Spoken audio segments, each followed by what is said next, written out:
중국 이야기입니다.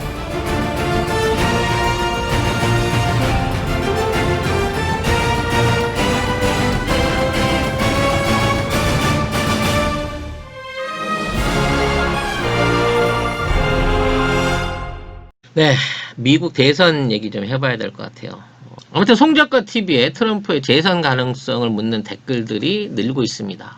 여러분이 이제 저를 그렇게 많이 신뢰를 하시는군요. 네, 저의 예상을 믿어주시겠다 또는 제 의견을 들어보고 싶으신 분들이 많으신 것 같아요. 네, 그러니까 당연히 해드려야죠. 일단 트럼프가 대선 전략을 바꿨습니다. 뭐 엊그제 있었던 방송에 잠깐 언급을 했는데요. 중국 때리기로 이걸 전환을 한 거죠. 그리고 중국 때리기를 통해 갖고 민주당 때리기로 이걸 좀 바꾼 겁니다. 그래서 작년에 기껏 해놨던 1년 내내 싸워서 해놨던 1단계 무역 협상을 취소하게 하고 중국에 대한 제재를 강화하겠다라고 하면서 중국하고 완전히 결별하는 듯한 모습을 보여주고 있어요. 그러니까 중국이 깜짝 놀라갖고 트럼프 너 왜 그래? 그러지 말고 다시 대화하자. 우리가 대화의 문을 활짝 열어놓고 있으니까 이렇게 감정적으로 나오지 마. 라고 하는데 트럼프는 사실은 중국을 공격하고 있는 게 아닙니다. 바이든과 민주당을 공격하고 있는 거예요. 20일 날 펜실바니아에서 트럼프가 연설을 했는데요. 민주당이 중국하고 결탁을 해서 중국에 미국의 일자리를 팔아먹었다는 거예요. 그러니까 중국으로 공장을 옮기게끔 만드는데 민주당이 해왔던 금융정책이라든지 신자유주의 경제가 영향을 많이 미쳤다는 거죠. 그래서 미국의 밥그릇을 빼앗아가게 했다. 그리고 바이든은 원래 친중주의자고 시진핑하고 친하다. 부통령 때 시진핑 주석 자리에 오른 2012년도에 그 방중을 했는데 그 당시에 시진핑 반대파에 대한 첩보 정보를 제공을 해가지고 보시라이를 비롯한 시진핑 주변의 경쟁자들을 제거하는데 필요한 증거들을 제공했다. 뭐 이런 주장들을 하고 있는 거예요. 그러니까 왜 이런 주장을 하냐면 지금 미국 안에서 반중 정서가 굉장히 높아졌어요.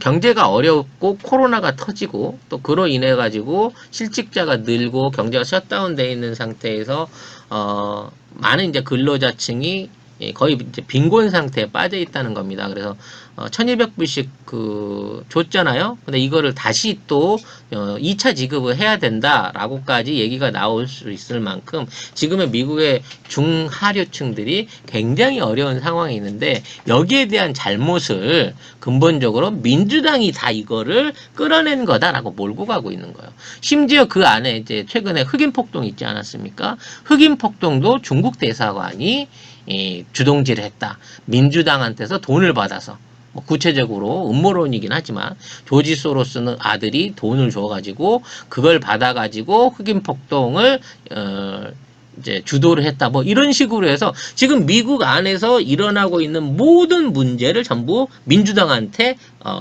떠넘기고 있는 거죠. 그러니까 미국 국민들은 지금 이제 코로나 발생하고 경제 어려운 거 옛날 거 다 잊어버린 거야. 트럼프가 원래 중국이랑 제재를 그동안 쭉 해오면서 어떻게든 미국의 이권을 찾으려고 노력을 해왔는데 민주당이 계속 트럼프하고 내통하면서 정보도 주고 그리고 민주당이 지금의 중국을 키우는 정책들을 만들었구나 라고 생각을 하면서 민주당과 바이든 미워라고 하는 방식으로 이걸 진행을 하고 있는 거예요. 근데 민주당 측에서는 이 뚜렷한 대응책을 못 내놓고 있는 겁니다. 왜냐면 이게 사실이거든요. 사실 민주당 진영과 민주당의 자유무역주의, 우리 신자유주의 무역 그리고 대규모의 양적 완화를 통한 해외로서의 자금 진출 이런 것들이 지금에 있는 상황을 만들어낸 게 맞거든요. 그렇기 때문에 이게 아니다라고 부정할 수 있는 마땅한 대응책을 못 내놓고 있는 거예요. 그러면서 민주당 안에는 지금 이 급진 좌파들하고 중도파들이 굉장히 심각하게 충돌을 하고 있습니다. 바이든은 사실은 중도파에 가깝죠. 하지만 인기는 샌더스를 비롯한 좌파들이 더 있었어요.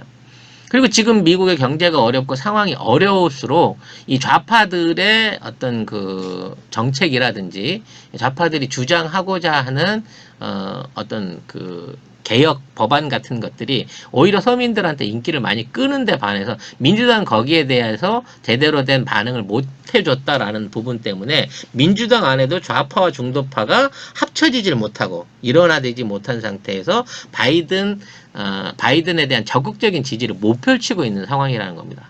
최근에 이제 바이든이 부통령을 이제 그 여성 부통령을 뽑았잖아요. 근데 거기에 대해서도 좌파들은 굉장히 불만이 많은 거예요. 그래서 바이든한테 굉장히 좌파적인 정책들을 요구를 하면서 이것들을 대통령 선거 공약으로 넣어달라라고 요구를 하고 있는 거고, 이게 안 받아지면 지지를 철회하고 바이든에 대한 투표를 거부하겠다라고 바이든이 협박하고 있는 거죠. 그러니까 바이든은 사실상 내우외환, 트럼프한테 얻어맞고 민주당 내부에서 좌파한테 얻어맞는 이 두 가지 이 상황을 한꺼번에 겪고 있는 겁니다. 거기에 침해설까지 지금 올라와 있거든요.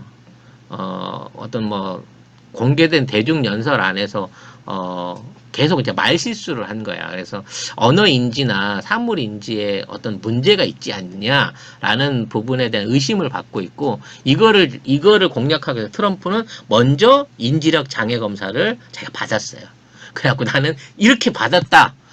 바이든 너도 받아! 라고 요구를 하고 있는 거죠. 근데 바이든 내가 그걸 왜 받아야 돼! 라고 하고 있지만 사실 조금은 좀 오락가락하고 있는 기미가 보이는 부분도 있다는 말이죠.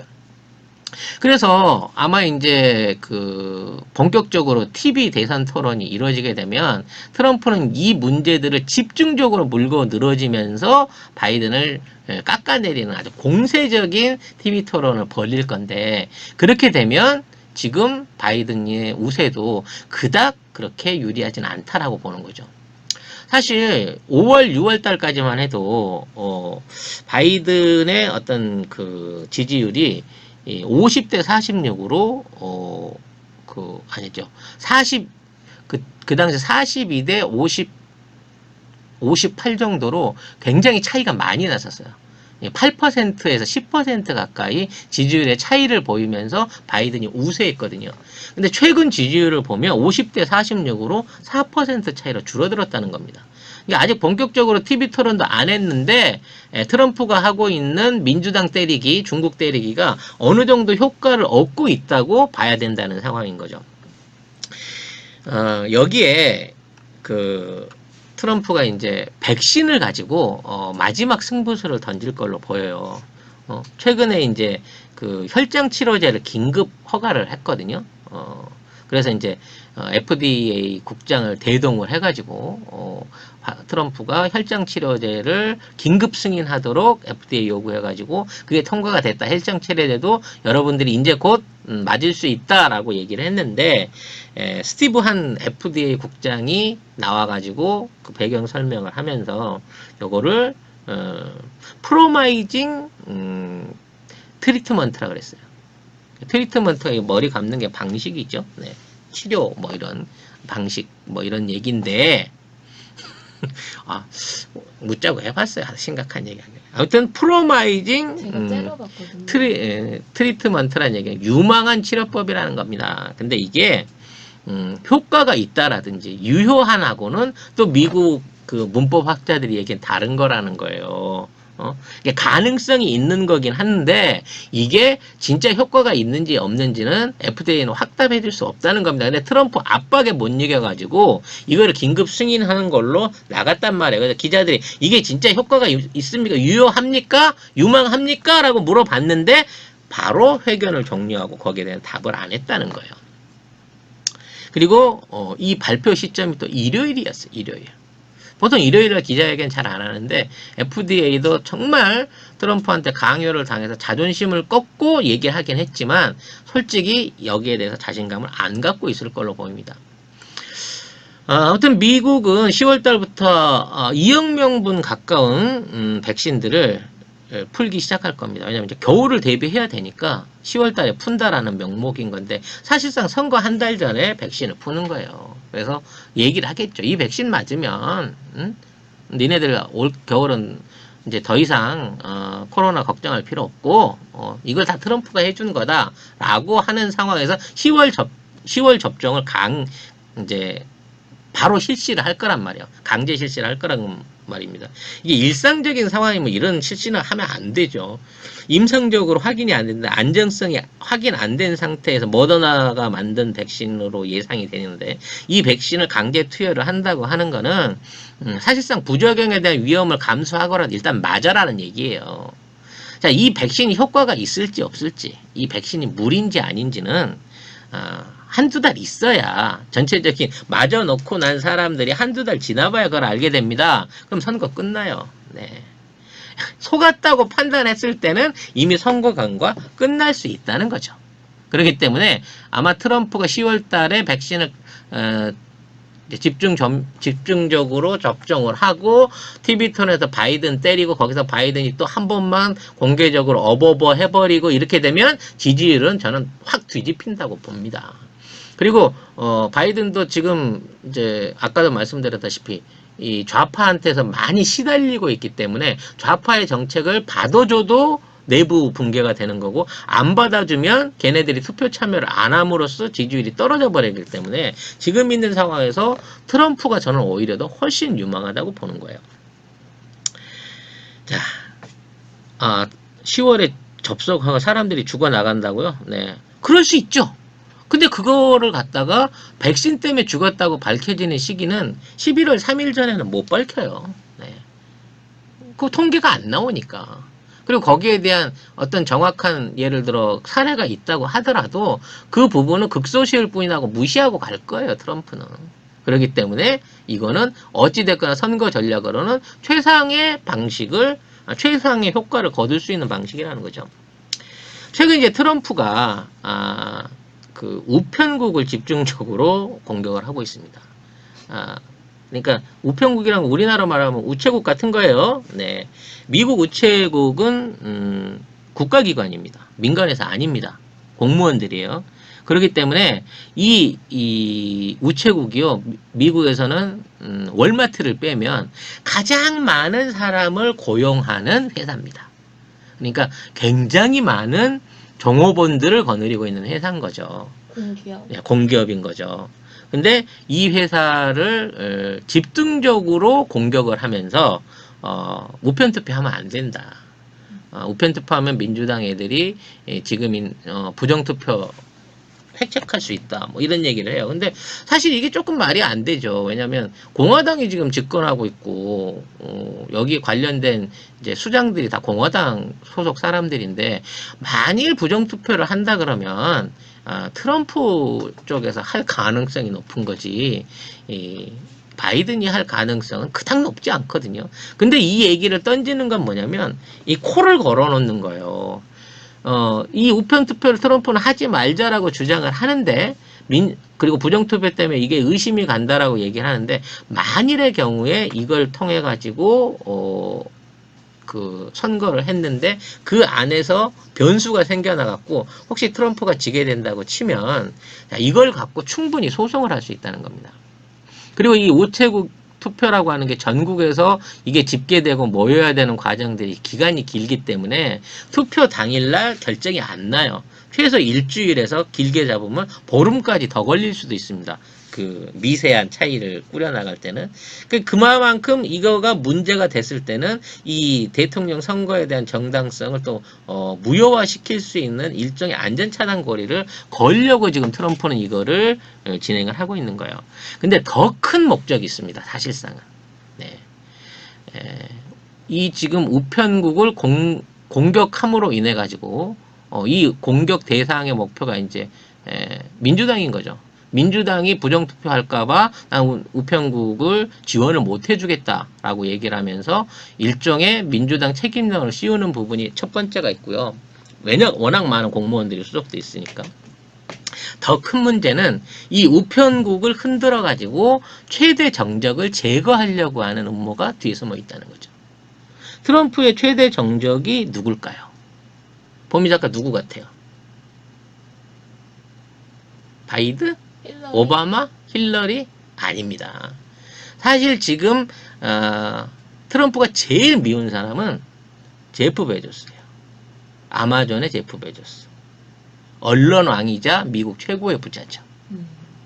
그래서 트럼프가 사주를 해서 말하자면 불륜 사건을 터뜨리고 그걸 통해 가지고 이혼 소송을 종용을 해갖고 주식을 마누라한테 다 옮기게끔 만들어 놓고 그 주식을 뺏길까봐 전부 다 빌 게이츠한테 위임해서 넘기는 뭐 이런 총극이 벌어지고 있어요.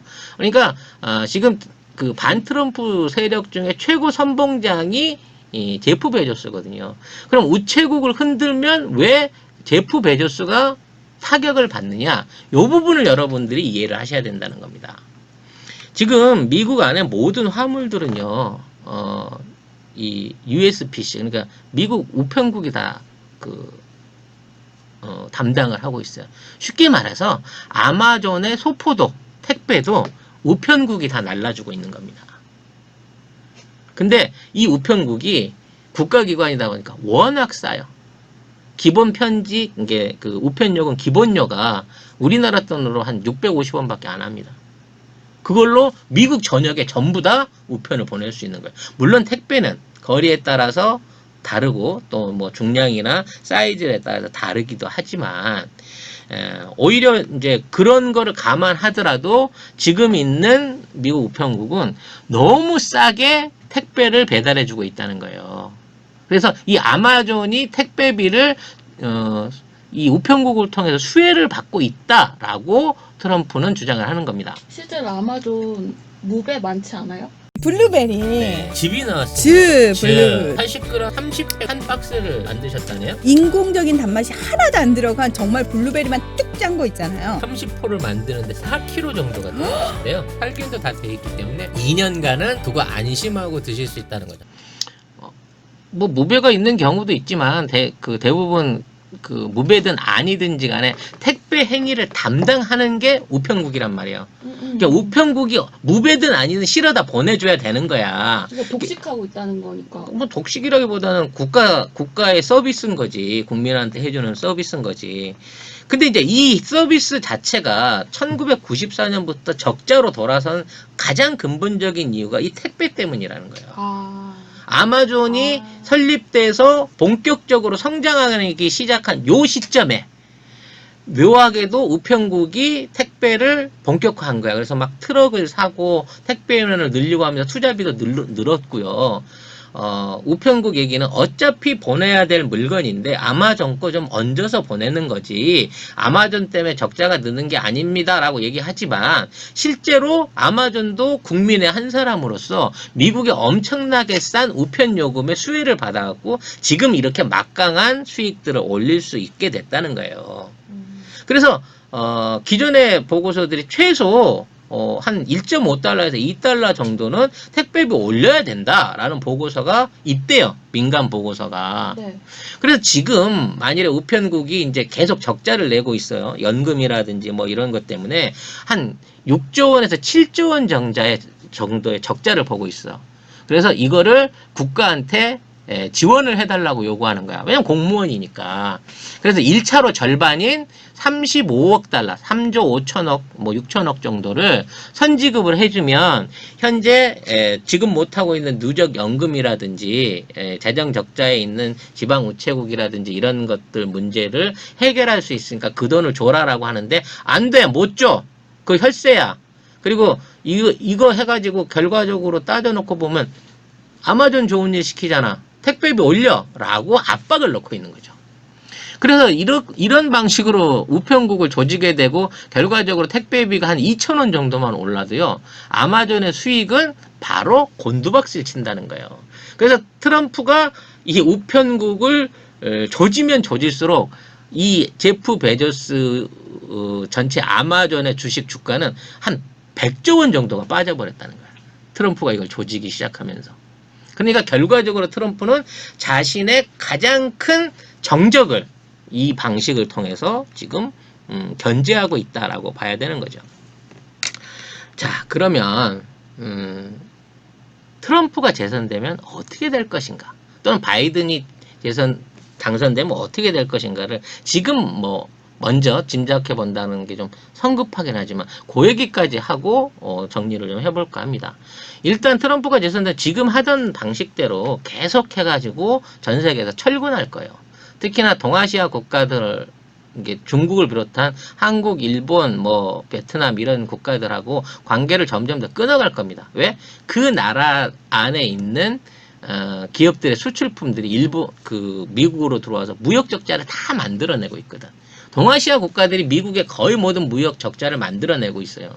그걸 이제 나중에 채권을 사주니까 되지 않습니까? 라고 하는데, 그거는 돈 있는 애들끼리만 돈을 벌어먹는 구조고, 미국이 잘 살라고 하면, 기존에 미국 안에서 활동할 수 있는 기업들이 살아나야 된다는 거예요. 근데 또 하나의 문제가 뭐냐면, 지금 중국이나 동아시아, 베트남에 가 있는 회사들을 다 문을 닫고 일이 와버리게 되면 그 회사들 자체가 망한다는 거예요. 애플이 중국에 있는 공장을 없애고 미국에 와서 공장을 차린다고 생각을 해보세요. 그럼 그 기간 동안에 생산 못하는 부분에 대한 비중이라든지, 예? 또 중국 안에 있는 수요처 안에서 중국 사람들한테 직접 팔던 물건이 있고 중국에서 만든 해외에 수출하는 물건이 있잖아요. 이런 데 가지는 경쟁력들이 사라진다는 겁니다. 그러니까 블록화를 시키는 거예요. 앞으로 중국을 소비 시장으로 만드는 겁니다. 그럼 거기 있는 애플 공장은 그대로 중국에 있어도 돼요. 그래서 거기서 생산해서 미국으로 수출하는 게 아니라 중국 안에 팔고 동남아에 팔고 유럽에 팔면 됩니다. 대신 중국의 소비 시장을 키워놓은 만큼 니들이 미국에도 분공장을 세워가지고 미국 노동자들을 고용하고 미국 안에서 제조업을 재활성화 시켜라라는 게 트럼프의 목적인 거예요. 그래서 지금 하고 있는 트럼프의 무역 전쟁이라든지 철군, 그러니까 패권 포기하는 정책, 중동에서 포기 정책 같은 것들은 앞으로도 계속 꾸준히 유지가 될 거라는 겁니다. 그쪽은 니들끼리 살아. 중국에다 물건 팔고 니들 생산해서 미국에 파는 거 최대한 줄여. 가급적으로 미국에 물건을 팔고 싶으면 미국에다 공장을 직접 지어 라고 하는 방식으로 이원화시킨 세계로 경제를 끌어가려고 할 거예요. 그래서 그걸 하기 위해서 국가적 비용을 줄이기 위해서 해외 파병 나가 있는 미군들을 점점 줄이겠죠. 중동에서 더 줄일 거고요. 우리나라 주한미군이나 주일미군도 반드시 숫자를 줄이거나 철군하는 계획들을 차기에 진행을 할 겁니다. 북한 같은 경우에도 신경 안 쓸 거예요. 왜? 맡겼으니까. 어차피 동아시아 쪽은 내 관심 바뀌니까 니네들이 알아서 중국하고 한국하고 알아서 북한하고 협상해서 비핵화 문제 해결해 라고 위임할 가능성이 더 높아지는 겁니다. 그러니까 북미 대회는 뭐 기대할 수 없는 상황이 되는 거죠. 자, 그렇게 되는 과정인 반면에 만일에 바이든이 된다면 어떻게 할까요? 바이든이 된다는 얘기는 지금 트럼프한테 억눌려 있었던 군산 세력이라든지 다국적 기업들이, 이게 다국적 금융 세력들이 다시 활개를 칠 수 있는 기회를 얻게 되는 거예요. 그러면 트럼프 이전의 상황으로 돌아가려고 하겠죠. 중동에서 전쟁 난다는 얘기입니다. 군사 분장 생겨서 사우디나 아랍에미레트하고 뭐 이란하고 붙는 이런 전쟁이 일어나가지고 결과적으로 미국이 다시 파병을 하거나 군사 무기를 그쪽에다가 팔아먹을 수밖에 없는 기회를 만들 거예요. 그리고 남북한 관계도 경색되겠죠. 그리고 기존에 이제 트럼프가 억지로 막아놓고 있었던 그 해외 투자 그 펀드들을 더 강화시키는 게 달러를 추가로 또 몽땅 찍어내가지고 그 찍어낸 달러들을 가지고 지금의 코로나 사태를 해결하겠다라고 나설 겁니다. 그래서 자국민들한테 재난지원금 주고 백신 지원하고 의료 지원하는데 퍼질러 쓰면서 지네들이 만들어낸 백신이나 뭐 이런 것들을 해외 강매하고 그와 관련된 비용이라든지 승인이라든지 뭐 의약품이나 의료기기 같은 것들을 지네가 다 운영하게끔 만드는, 지금 WHO가 하고 있는 기능들을 자기들이 뺏어가지고 미국이 지금 있는 세계 코로나 문제를 해결한다는 방식으로 해갖고 또 달러를 전 세계에 뿌려가지고 또 한번 그 달러로 돈 잔치를 할 거예요. 돈 찍어내기 잔치를 할 겁니다. 여러분이 판단하실 때는 어느 쪽이 당선되는 게 유리하다고 보십니까? 저는 뭐 정의롭다든지 인물론이라든지 이런 평가를 떠나서 뭐 우방이고 뭐 전통적인 맹방이고 세계 관계를 다 떠나서 현재의 세계 질서와 경제와 코로나 사태를 생각했을 때 트럼프가 당선되는 게 대한민국에 훨씬 더 유리하다고 저는 생각을 합니다. 그리고 그렇게 될 가능성이 높다고 판단하고 있습니다. 민주당이 잘 나가고 바이든이 잘 나가는 것 같지만 오히려 트럼프보다도 훨씬 더 내부 결속이 약해요. 민주당 내부적인 결속도 그렇고 바이든의 지지자들도 바이든을 그렇게 뛰어난 인물로 보지 않습니다. 그러니까 찍기는 내가 원래 정통 민주당 지지자 바이든을 찍기는 찍어야 되는데 저 하는 거 보니까 팀에서 나 그냥 포기해버리고 말래라고 하는 사표가 많이 생길 가능성이 높기 때문에 지금의 여론조사만 믿고 트럼프가 낙선된다라고 판단하는 것은 시기상조다. 본격적인 선거전은 10월 달이다. TV 대선 토론과 미국의 백신 접종이 본격적으로 시작되는 그 시점에 커다란 변곡점이 일어날 수 있다는 점을 여러분들이 아셨으면 합니다.